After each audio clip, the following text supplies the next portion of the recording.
আলহামদুলিল্লাহ আল্লাহ পাক রব্বুল আলামিনের দরবারে লাখ কোটি শুকর যে মহান আল্লাহ পাক রব্বুল আলামিন আমাদেরকে পবিত্র জুমার দিন আল্লাহর ঘরে আসার এবং বসার তৌফিক দান করেছেন। আল্লাহর দরবারে শুকরিয়া আদায় করি আলহামদুলিল্লাহ।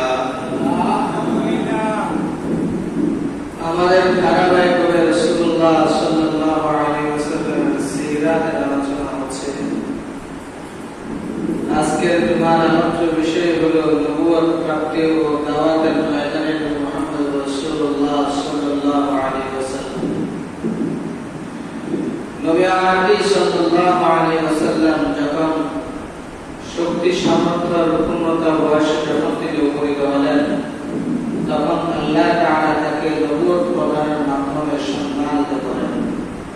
তার কাঁধে তুলে দেন তাওহীদের বাণী প্রচারের গুরুত্বপূর্ণ জিম্মাদারি। কারণ আল্লাহ তাআলা তার মাধ্যমে শিরক, কুফর, বিদআত, জাহেলিয়াতের যত ধরনের খারাপি যা কিছু আছে সবকিছুই রাসূল সাল্লাল্লাহু আলাইহি ওয়াসাল্লামের মাধ্যমে তিনি অবসান ঘটাতে চান। জাহেলিয়াতের আধার বিদ্রোহিত করে তিনি দুনিয়াতে করতে চান আলোকিত। তবে মুহাম্মদুর রাসূলুল্লাহ সাল্লাল্লাহু আলাইহি ওয়াসাল্লামের পক্ষ হতে প্রত্যাদেশ প্রাপ্ত হয়ে তাওহীদের মশালে একাই দাঁড়িয়ে যান কুফরি, শক্তি এবং জাহালাতের বিরুদ্ধে। কিভাবে এই জাহালত দূর করা যায়, কিভাবে সমাজ থেকে এই ধরনের অজ্ঞতা, শিরক, কুফর, বিদআত যত ধরনের কুসংস্কার আছে কিভাবে করা যায় তা উৎপাদন করার জন্য, তা বিদূরিত করার জন্য এবং জাতিকে একটি আলো উজ্জ্বল ভবিষ্যৎ একটি জিনিস উপহার দেওয়ার জন্য নবী আলাইহি সাল্লাল্লাহু আলাইহি ওয়াসাল্লাম তিনি একাই দাঁড়িয়ে যান এবং এই মিশন কিভাবে বাস্তবায়ন করা যায়, মিশন কিভাবে কি করা যায় এবং মিশন কিভাবে সাকসেস করা যায় তা রাসূল সাল্লাল্লাহু আলাইহি ওয়াসাল্লাম তিনি তবে বিভিন্ন ভাবে তিনি এটা বাস্তবায়ন করার জন্য বিভিন্ন সভা পরামর্শ ইত্যাদি সবকিছু দেওয়া শুরু করেন।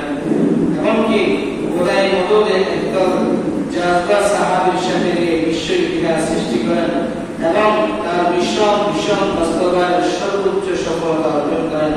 রাসূল সাল্লাল্লাহু আলাইহি ওয়াসাল্লামের এই অপূর্ব কষ্ট, জুলুম, নির্যাতন, নিপীড়ন সহ্য করে রাসূল সাল্লাল্লাহু আলাইহি ওয়াসাল্লাম আমাদেরকে একটি আলোকিত সমাজ উপহার দিয়েছেন। নবুয়তের পরিচয় আল্লাহ তাআলা মানব জাতির পথ নির্দেশনার জন্য আল্লাহ পাক রব্বুল আলামিনের পক্ষ থেকে যে ওহী বা প্রত্যাদেশ যেটা প্রেরণ করা হয় তাকে বলা হয় ওহী। রাসূল সাল্লাল্লাহু আলাইহি ওয়াসাল্লামের কাছে সর্বপ্রথম আল্লাহ পাক রব্বুল আলামিন কি করেন, ওহী প্রেরণ করেন এবং তার পূর্বে যত নবীগণ দুনিয়ার জমিনে আসছেন, যত নবীগণ ছিলেন তাদের কাছে রাসূল সাল্লাল্লাহু আলাইহি ওয়াসাল্লাম এবং কি নবী রাসূল সাল্লাল্লাহু আলাইহি ওয়াসাল্লাম সহ অন্যান্য নবী রাসূলগণের প্রতিও আল্লাহ পাক রব্বুল আলামিন ওহী প্রেরণ করেছেন। যার কাছে ওহী প্রেরণ করা হয় তাকে বলা হয় রাসূল। যার কাছে ওহী প্রেরণ করা হয় তাকে কি বলা হয়? রাসূল। যার দায়িত্ব হলো সেই বাণী